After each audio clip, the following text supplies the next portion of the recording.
Twinning? Except one of us doesn't have any tan lines. Jergens Natural Glow gives me a nice sun-kissy birthday suit. Your color is flawless. Twinning? More like winning!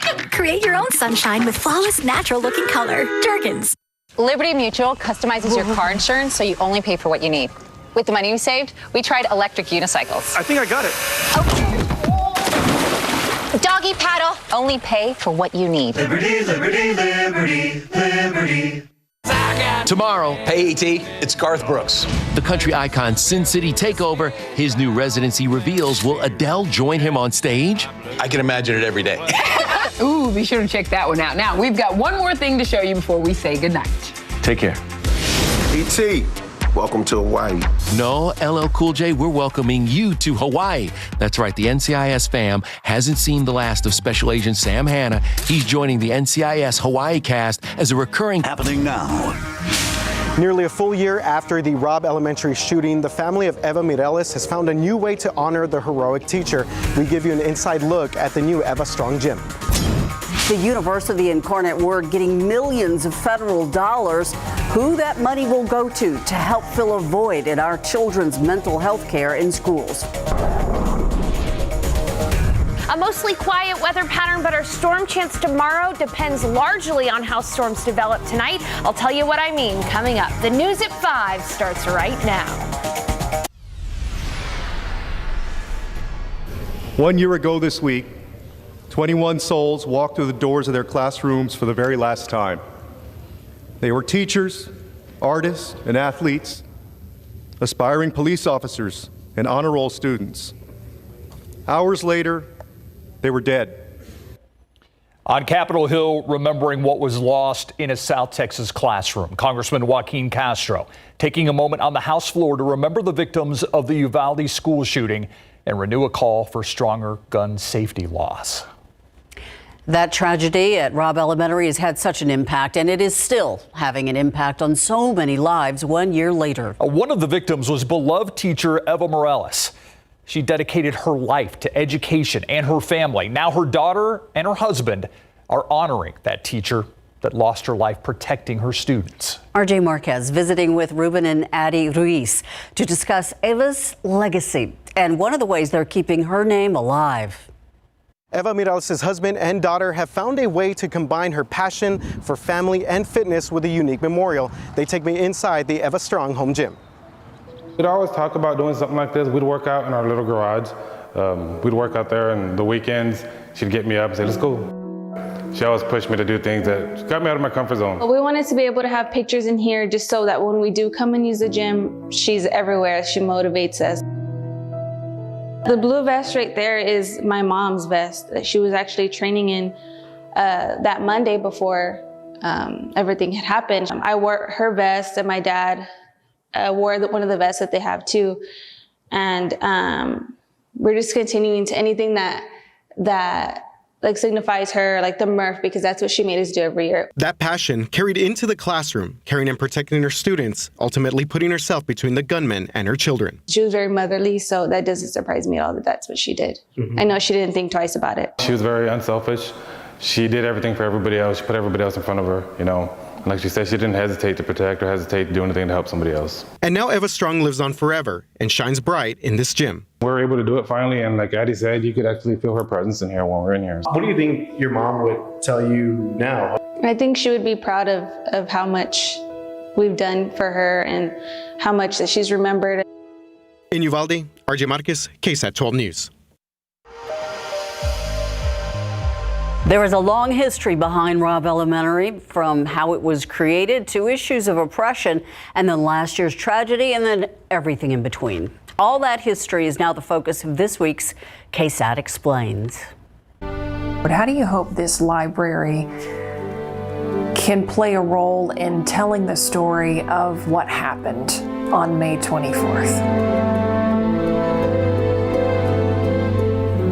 We know that research will be done on this tragedy for many years to come. We will be able to professionally identify all the objects that have come to us. People are still coming from everywhere who want to come and be in the community to offer their support and to see what happened here. The full episode of KSAT Explains the History of Robb Elementary is streaming on KSAT Plus and on our YouTube page. You can watch it as well on KSAT.com.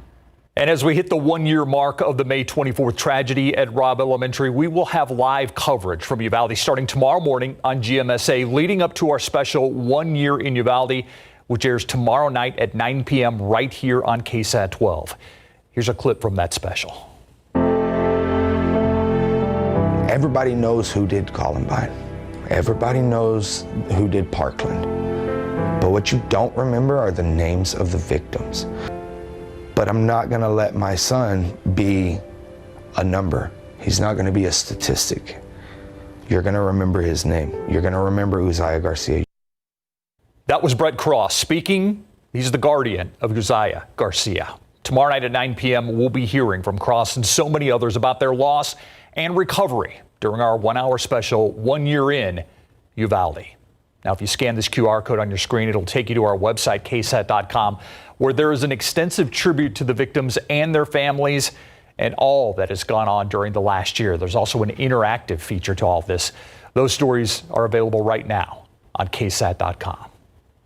Over the last year, more than $12 billion in federal money has been allocated to address mental health and school safety nationwide. That's through the bipartisan Safer Communities Act, signed into law last year after the attack at Robb Elementary. Courtney Friedman explains the most recent round of funding went to the University of the Incarnate Word to help place more mental health professionals in more schools.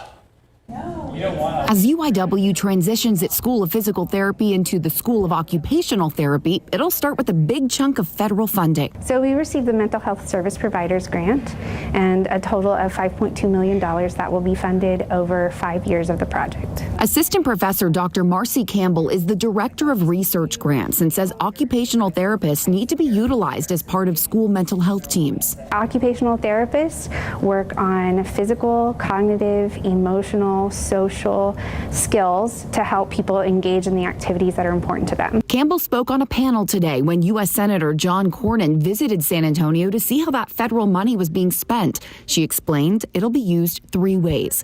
First, by placing 8 UIW occupational therapists and 5 school psychologists at Southside and South San ISD campuses. There is a mental health workforce shortage crisis. Second, they'll create a trauma-informed care training for schools nationwide, giving them tools to help their own students. And then the third thing we're doing is creating a pathways program for high school students so that they can have a pathway towards mental health careers. It takes a while. You can't just turn it on.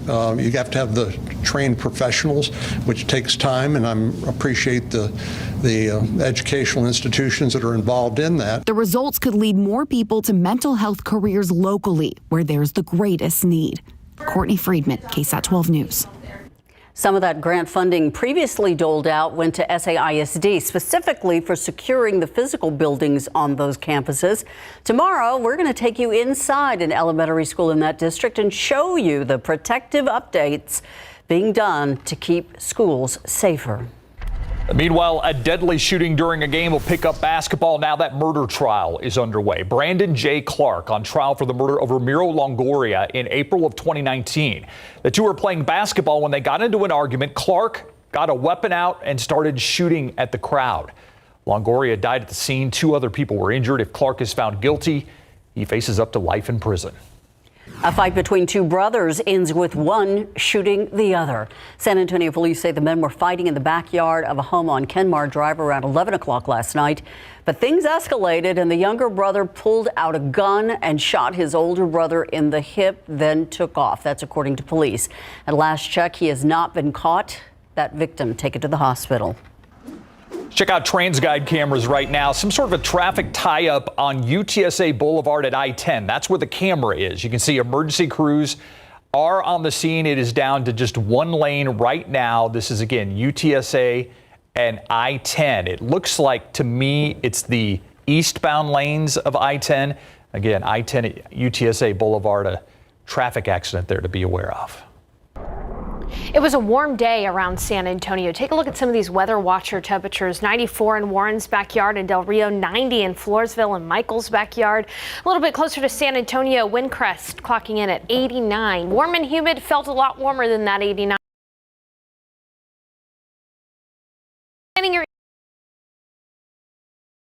Evening, it's going to be quiet tonight. Temperatures will fall into the mid 70s by midnight. Sunset at 8:24 tonight, and make sure to look up because there's going to be a really pretty picture with the moon and Venus. Coming up, we're going to be talking about how we're watching storms north carefully. That could potentially bring us some storms early tomorrow morning, but it's conditional forecast. I'll give you those details in a few.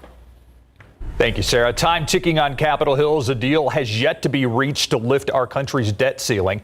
Negotiators for the White House and Speaker Kevin McCarthy worked today to hammer out a deal, but nothing has been announced yet. McCarthy insisting there will be no deal without caps on spending. Treasury Secretary Janet Yellen repeatedly warning failure to lift the debt ceiling would cause a default that could lead to a recession in the U.S. and millions losing their jobs and benefits. The ongoing uncertainty weighing on investors and the stock market. TikTok, Instagram, Facebook, and YouTube. Social media, very popular, but also apparently very harmful.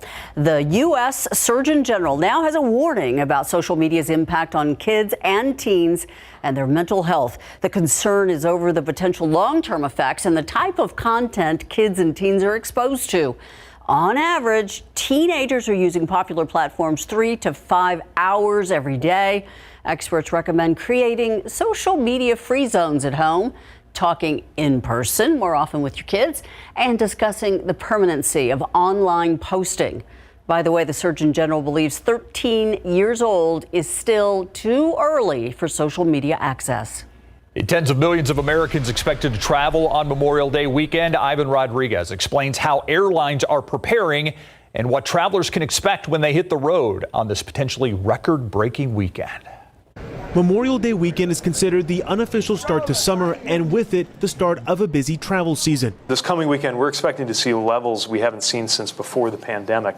FAA is projecting more than 51,000 flights on Thursday alone. U.S. Transportation Secretary Pete Buttigieg says even though this weekend will be a test of the system, he's confident airlines will be prepared. He said the department is collaborating with airlines to reduce congestion, and when things go wrong, pressure them to improve customer service. Cancellation and delay rates were at unacceptable proportions last year, and it's important that that not happen again. More than 42 million Americans are expected to travel 50 miles or more from home over the holiday weekend, a 7% increase over 2022, according to AAA. United Airlines CEO Scott Kirby says the industry as a whole has done a good job to prepare for this summer. And at United, we have 10% more employees per block hour than we had pre-pandemic. Secretary Buttigieg said earlier this month, in terms of air traffic controllers, the government is still about 3,000 short, but are planning to hire 1,500 this year. For Scott Kirby, that remains one of the greatest concerns. What we really need is the FAA reauthorization bill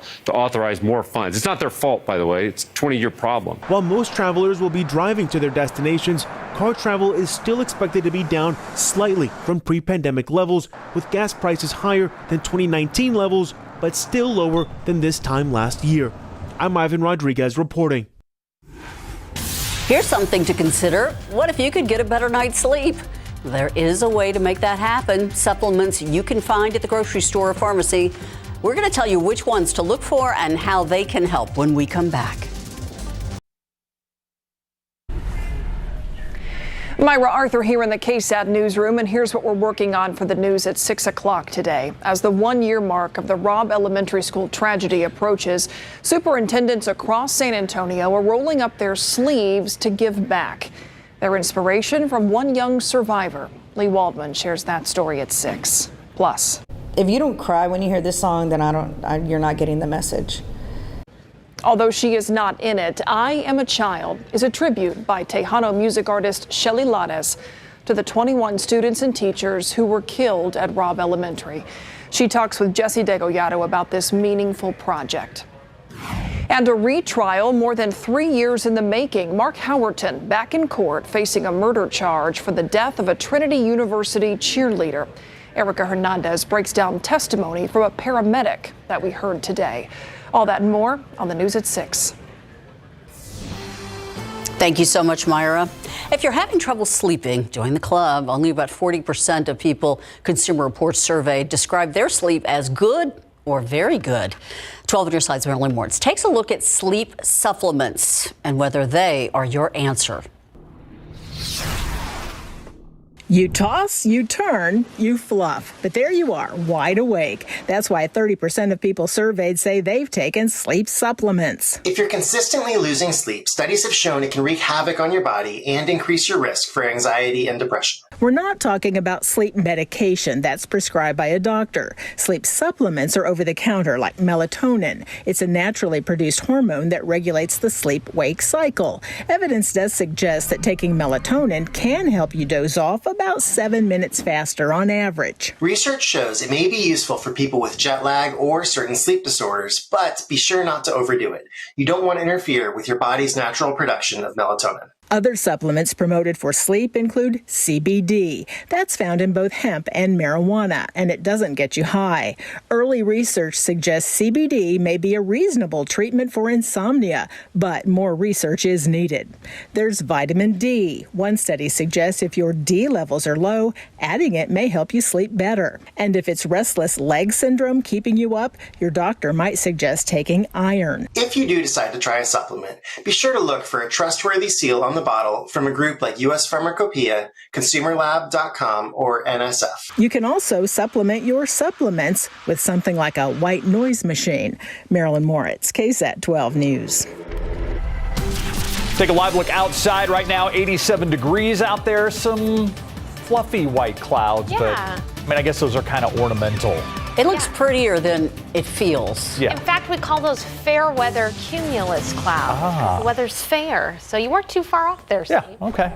But we are going to be watching very carefully some storms that develop to the north, closer actually to the Panhandle, to see if they can make it to San Antonio in the pre-dawn hours tomorrow. This is what we call a highly conditional forecast. It depends on a condition, and that condition is if those storms can hold together in the overnight hours. First, let's go ahead and take a look outside. How was the day today? We got up to 89 degrees, 1 degree above the average and 10 degrees below the record set back in 1996.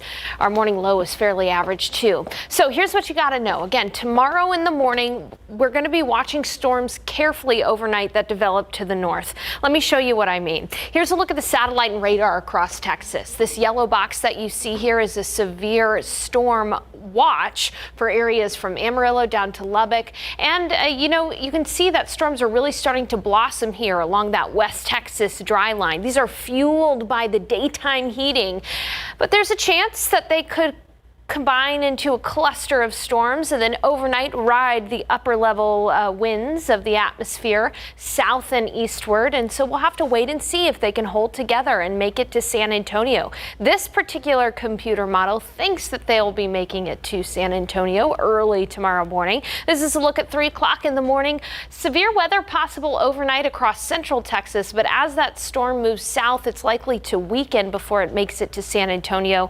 But this snapshot of tomorrow morning, right around 6 o'clock, pre-dawn, does show that there could be some lingering storms around San Antonio, especially for areas east of 281. Now, I want you to keep in mind that this is the computer's best guess. This storm could end up being further up north to Austin, or it could completely fizzle out before it makes it to San Antonio. That's why it's called a conditional forecast. There's some conditions it has to follow in order to happen. But after the morning, even regardless of if there are no storms in the morning, it's going to be a sunny day tomorrow and another warm one, a lot like today.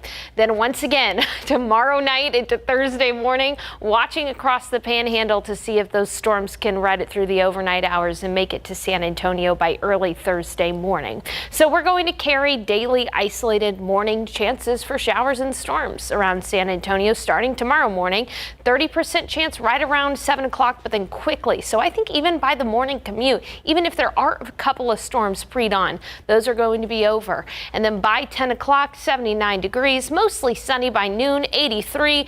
And for the afternoon, high high tomorrow, 89 degrees. Again, a lot like today. Southeast winds tomorrow, 5 to 10 miles per hour. Here's a look at neighborhood highs. 90 in Hondo, 95 in Carices Springs, 95 in Cotulla, 88 in Canyon Lake, 88 in Kerrville, and 88 in Gonzales, 93 in Del Rio. But the humidity is going to be high. That 89 is going to feel more like 94 tomorrow during the peak heat of the afternoon. Taking a look at that 7-day forecast again, watching storms to the north the next couple of days. Memorial Day weekend looks fairly quiet until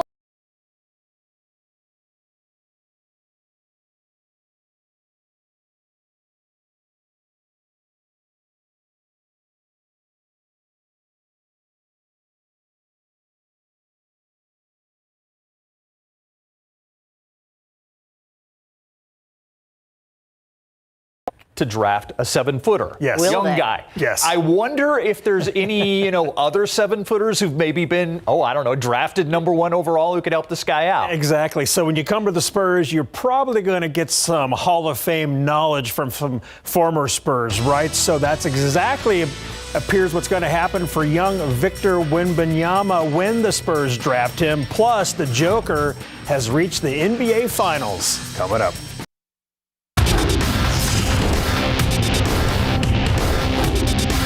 Just for me personally, going forward with the game of basketball, got a lot to think about. Appreciate it. LeBron James has some off-season thinking to do in big board sports.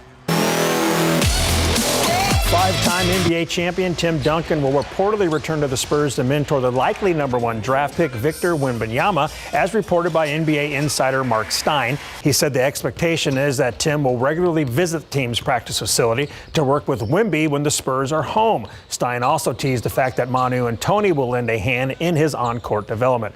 Victor getting tutored by the Big Three makes a lot of sense, right? Duncan and Wembanyama previously worked together at the FIBA U19 World Cup in 2021. Here's Brian Wright just days removed from the Spurs winning the draft lottery. You guys won the lottery of all lotteries. Victor Wembanyama. We did. It's still surreal. It's still, settling in, and just an amazing night, amazing experience, and for the franchise, the city, the organization, just so excited for what's to come. We are all excited. Nikola Jokic and the Denver Nuggets beat the Lakers last night 113-111 to sweep the purple and gold to win the Western Conference Finals, advancing to the NBA Finals for the first time in team history. The Joker had 30 points, 14 rebounds, and 13 assists for his 8th triple-double of the playoffs. Denver becomes the 4th former ABA team to reach the NBA Finals, joining the Indiana Pacers, the New York Nets, and, of course, the San Antonio Spurs. So Denver will face the winner of Miami-Boston in the Finals. I think it's just like you happy that you won a game. You beat really good team. When you think about, except the first game, every game was so close and every team could have won it. And we just find a way to win the game. Especially we were down 15 and to come back and win the game. It was just probably happiness. I think that's the emotions. 38-year-old LeBron James wrapped up his 20th NBA season, swept out of the Western Conference Finals. He deems the season a disappointment because he didn't win it all, and he told ESPN that he will consider retirement this offseason. I guess when you're at that point, the Lakers were horrible, though, to begin this year. Exactly. Just that they made the Western Conference Finals, but if you're that's LeBron, pretty good, yeah. But LeBron wants to play with his son one day, too. Right. So I don't see him retiring. All right. Thanks, Larry. We'll be right back. Thanks so much for watching the News at 5 with us. World News up next. We'll see you back here at 6.